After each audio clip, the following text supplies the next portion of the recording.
You need to hear this right now because the second Isaiah Chant walked through those prison gates, 6 Block was allegedly already waiting on him.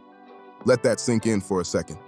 Prosecutors say this is the same man tied to the planned attack connected to Charles Jones, better known as Julio Foolio.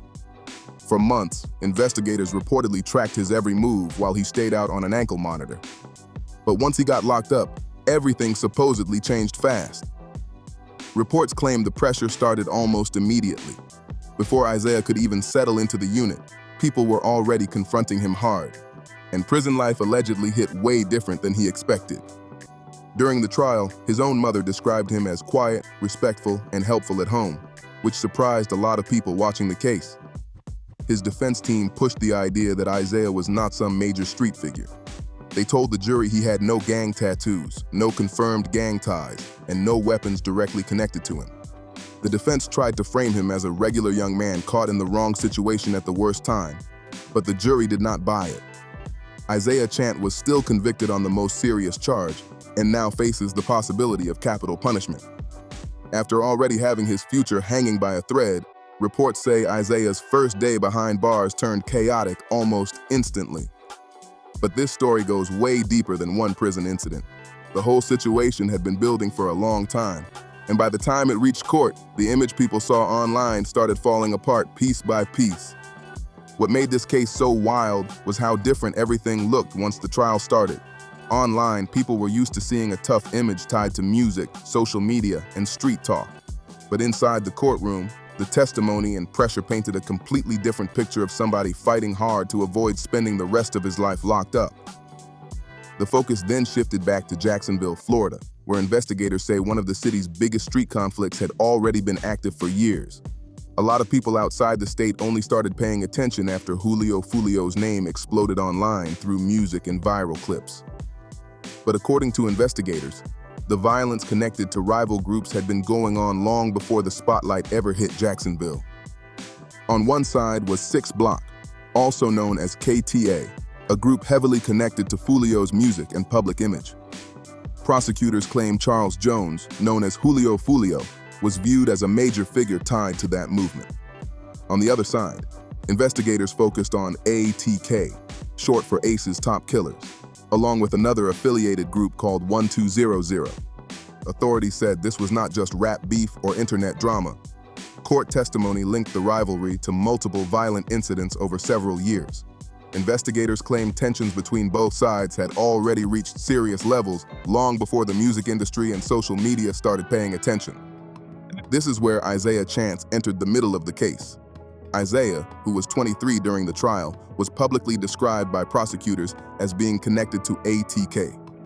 Investigators brought up phone records, social media activity, and even a heated Twitter Spaces argument involving Chant and Charles Jones, known as Julio Foolio. Detectives reportedly saved those online exchanges because they believed the messages showed ongoing tension between the two before the case exploded publicly. According to testimony, Jacksonville investigators had already been closely watching the situation for a long time, but things became complicated once the defense stepped in. Prosecutors painted Isaiah as somebody deeply connected to the conflict, while his attorneys pushed a completely different story in front of the jury. His lawyer argued Isaiah was not officially tied to any gang organization. The defense pointed out there were no weapons directly linked to him, no clothing evidence clearly identifying him, and no formal gang classification connected to his arrest records. They argued he did not meet the standards investigators normally use to label documented gang members. Then the courtroom got emotional during testimony from his mother. She described her son as quiet, caring, and reserved around family. She told the court she never personally saw him involved with gangs or weapons. She also shared that he struggled with speech as a child and, according to her testimony, did not begin speaking fluently until he was around 4 or 5 years old. One of Isaiah's father figures also testified and spoke about him wanting a different path in life. He told the court that Isaiah once talked about becoming a merchant marine, traveling the world, and building something bigger for himself instead of getting pulled into street violence. But even with those emotional testimonies, the jury still convicted him on the top charge after hearing all the evidence. What really stood out in the case was the argument that Isaiah Chant may have ended up deep inside a violent conflict he allegedly was not prepared for. Prosecutors did not accuse him of directly carrying out the attack. Instead, they claimed his role involved tracking movements and passing information along before the deadly incident happened. According to investigators, Isaiah allegedly acted as a lookout. Court testimony described a silver Chevrolet Cruze moving through Tampa late on June 23, 2024. Prosecutors claimed Chance got out at different locations, checked his phone, and helped monitor movements connected to Charles Jones, known as Julio Foolio. Investigators painted him as somebody helping guide the situation from behind the scenes instead of personally committing the violence. Prosecutors argued that role was still critical because they believed every person involved had a specific responsibility in what they described as a coordinated plan. The timeline from June 23rd became a major focus during the trial because investigators closely examined every move leading up to the incident. Foolio had just turned 26 on June 21st, only 2 days earlier. Before everything happened, he posted online thanking God for letting him see another birthday. And after the tragedy, that message hit people even harder. Prosecutors also pointed to social media posts promoting his Tampa birthday celebration.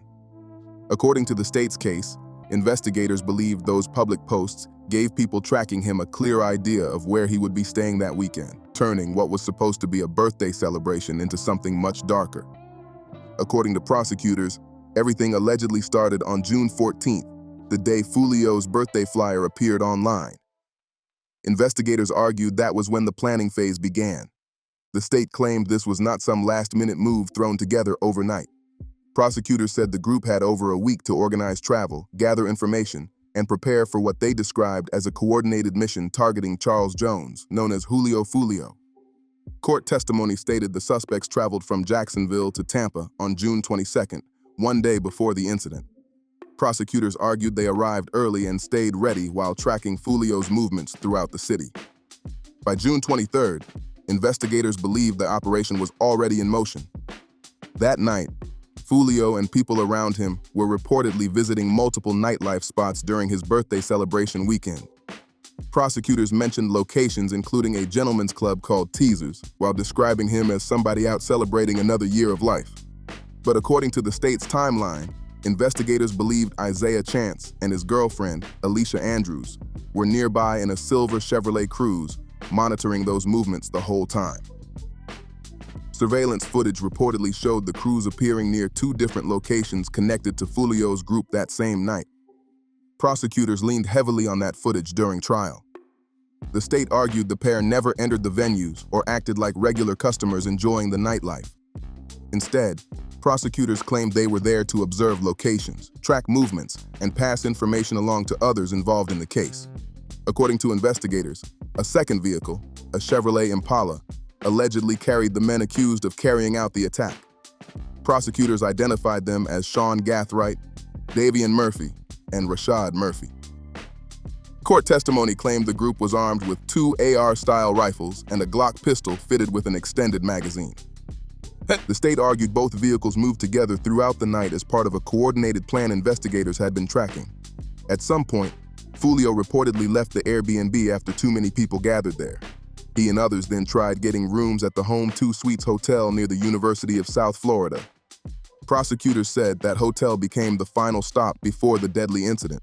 According to the state's timeline, Isaiah Chance allegedly exited the vehicle and made a phone call shortly before everything unfolded. Prosecutors claimed the Chevrolet Impala arrived moments later. Surveillance footage from the hotel parking lot became one of the biggest pieces of evidence shown during the trial. Investigators recovered 31 9mm shell casings from the scene, and prosecutors also claimed rifles used in the attack appeared equipped with brass catchers, devices meant to collect shell casings and reduce forensic evidence. The state argued that detail pointed to planning rather than a random act. Investigators said the attackers allegedly circled Foolio's vehicle while firing repeatedly as the car attempted to escape the parking lot. Authorities later found the vehicle heavily damaged, and medical testimony stated Charles Jones suffered critical injuries during the incident. Charles Jones was pronounced dead at the scene, while 3 other people were injured during the incident. After everything happened, prosecutors said the group allegedly split up and headed in different directions almost immediately. According to investigators, Isaiah Chance, Alicia Andrews, and Rashad Murphy supposedly took an Uber back toward Jacksonville, while license plate reader technology later tracked Davian Murphy driving the Chevrolet Cruze away from Tampa. Prosecutors also claimed Sean Gathright left separately in the Impala as investigators rapidly started putting the case together. One major detail prosecutors focused on was Isaiah Chance still wearing an ankle monitor tied to another case during the investigation. Detectives reportedly used that electronic monitoring to help track movements connected to the timeline shown in court. When investigators later arrived at a home on Captiva Bluff Road searching for Chance, reports say officers surrounded the property and repeatedly announced themselves for nearly 20 minutes before anyone came outside. Prosecutors argued that moment showed pressure building fast around everybody connected to the investigation. Court records also included a statement investigators claimed Chance made to a Jacksonville detective.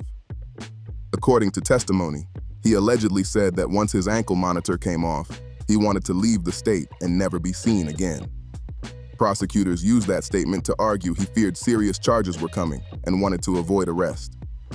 What really caught attention was the contrast between the tough image seen online and the behavior prosecutors described once the investigation tightened up. The state argued the case exposed panic, fear, and attempts to avoid responsibility as arrests started closing in.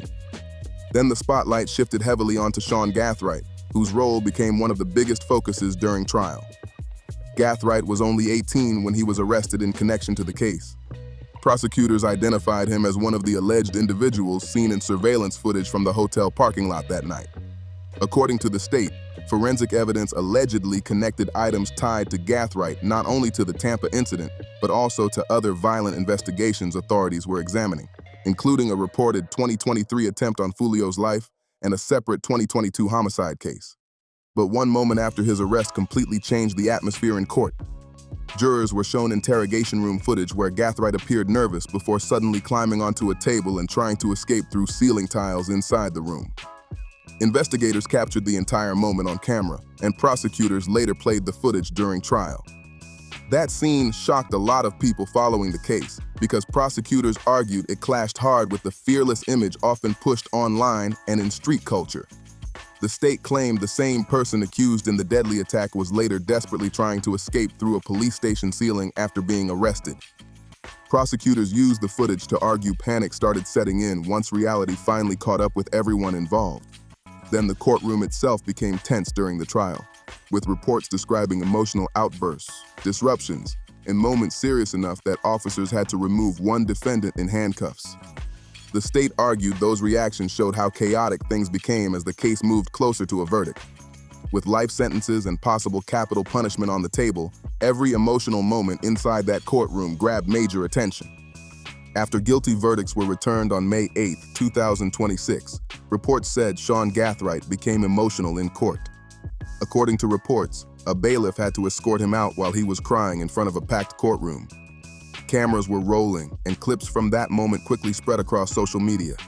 Prosecutors pointed to reactions like that while arguing the confidence shown before arrest disappeared once the reality of serious punishment became real. Then attention shifted toward Rashad Murphy, the oldest defendant at 32 years old. According to investigators, Murphy allegedly posted content online shortly after the incident that detectives believed referenced Julio's death in a celebratory way. Prosecutors highlighted one post showing Tom Brady and Bill Belichick celebrating a Super Bowl win, while another reportedly included the phrase, "Hate me kindly." Detectives testified they believed those posts were connected to the case and used them as part of the evidence shown to jurors. Murphy's interview with investigators also became a major focus during the trial. According to testimony, he first denied ever being in Tampa, but prosecutors said detectives later confronted him with phone records and surveillance footage they believed placed him near the scene. Investigators claimed his story started changing after that evidence was presented. Detectives even pointed out details involving which hand he used while riding, because surveillance footage allegedly showed one individual using their left hand during the attack. Davian Murphy also drew attention during interrogation footage shown in court. Prosecutors said cameras inside the interview room captured him making motions that appeared to reenact parts of the incident while talking with investigators. That footage became another dramatic moment because the state argued it reflected reckless behavior even after arrests had already been made. Throughout the case, prosecutors repeatedly argued the defendant's actions after the incident revealed panic, poor judgment, and emotional pressure once law enforcement closed in. From social media posts to interrogation room footage and emotional courtroom reactions, investigators believed those moments gave jurors a closer look at how the defendants reacted once the case against them became impossible to ignore. Prosecutors also argued many of the actions in this case reflected young men heavily influenced by violent environments and street culture, without fully understanding the consequences waiting at the end of those choices. In the middle of all the attention, Isaiah Chance became one of the most talked about figures because of the huge contrast between his online image and the testimony heard in court.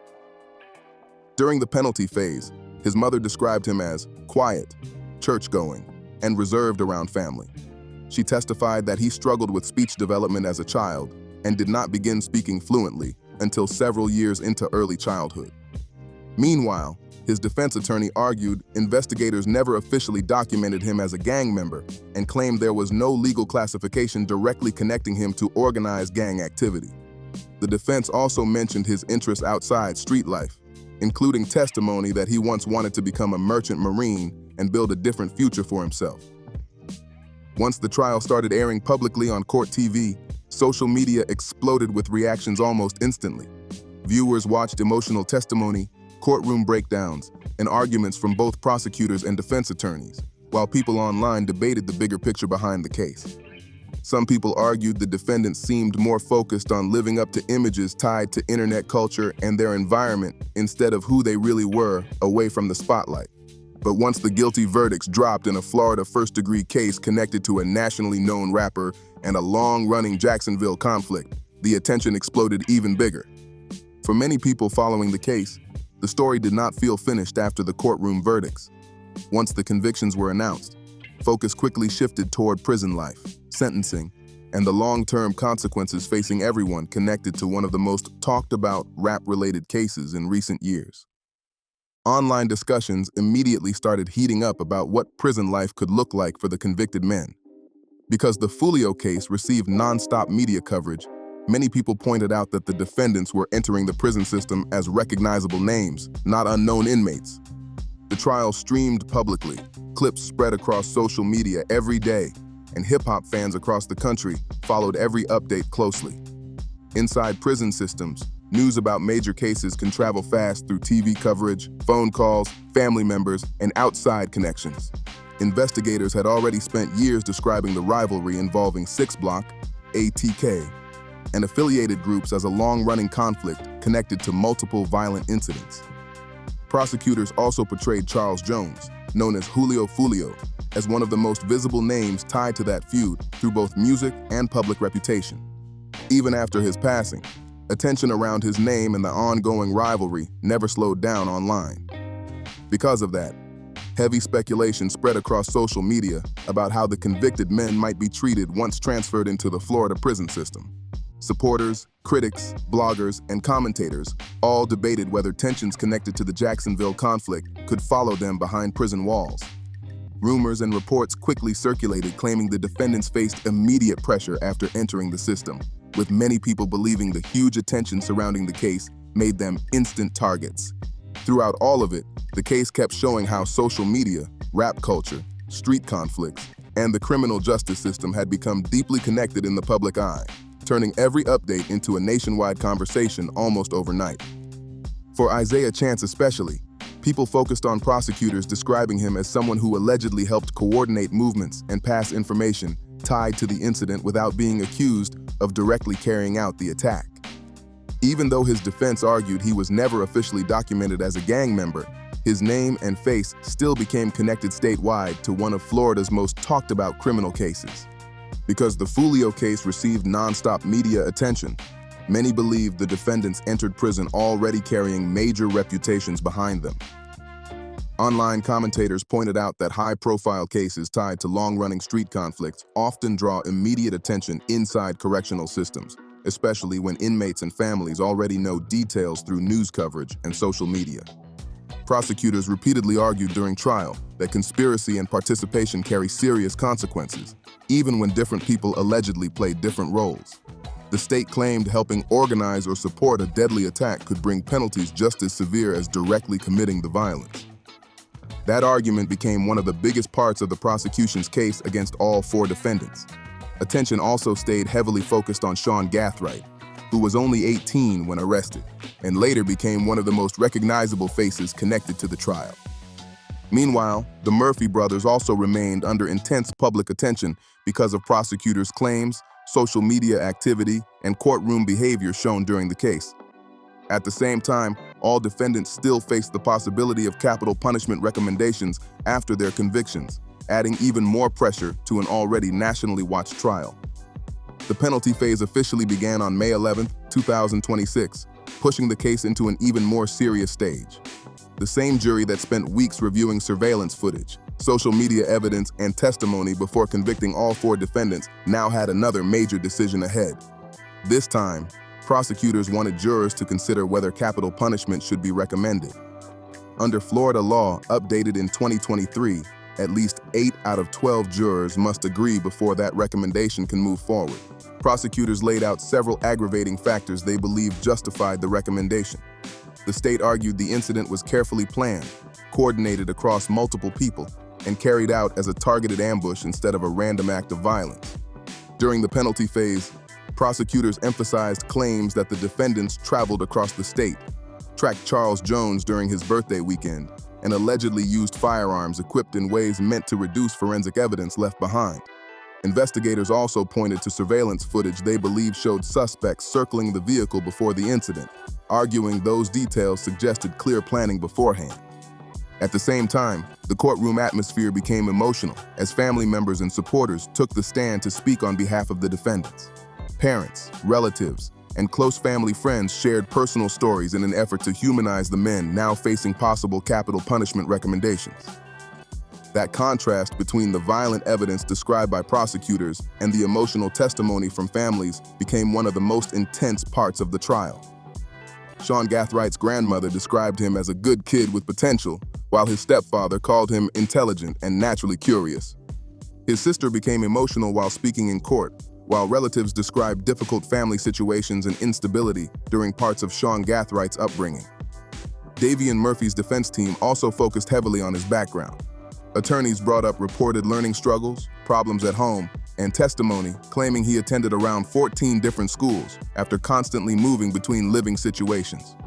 The defense argued those experiences shaped major parts of his life long before this case ever happened.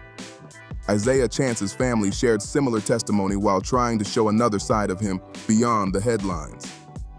His father spoke about having a positive relationship with him, while another witness testified that Isaiah once talked about wanting a meaningful future. According to testimony, he dreamed about working at sea and traveling the world as a merchant marine instead of getting trapped in violence. The defense used those stories to argue the men were more complicated than the image tied to the case. Sean Gathright also addressed the jury directly during the penalty phase. In court, he reportedly said, "I'm not here to dispute anything. I'm here to be a man and take responsibility and express my feelings about this whole situation. I feel very remorseful. This is a terrible situation. It's been a traumatic experience." At the time of his arrest, Gathright was 18 years old, and by the penalty phase, he had turned 20. Still, prosecutors continued reminding jurors about the seriousness of the crime itself.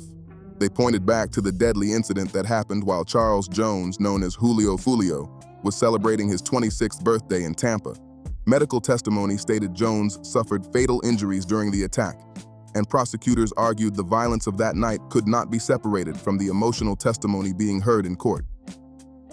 Foolio's mother, Sandriquez Mays, also reacted publicly after the verdicts. Following the guilty verdicts against all four defendants, she posted emotionally on Instagram, writing, "Justice for Foolio, the right get back. Guilty as charged. We all gonna cry together. What they say? Pop a bottle of Don Julio. Let's drink up." After nearly 2 years of investigations, arrests, hearings, and non-stop media attention, the verdict became a major emotional moment for many people following the case from the beginning. Looking at the bigger picture, the case also became a major example of how social media can affect real-life situations. Prosecutors repeatedly argued online posts helped investigators piece together the timeline leading to the incident. Charles Jones had publicly shared details about his Tampa birthday plans through Instagram posts and flyers, including locations connected to the celebration. According to prosecutors, investigators believed those posts helped people track his movements throughout the weekend. The state also argued that when plans changed during the night, updates continued spreading online in real time, allowing suspects to allegedly keep following the group's movements. That became one of the most talked about parts of the case, because it showed how public posts can quickly become dangerous when the wrong people are watching.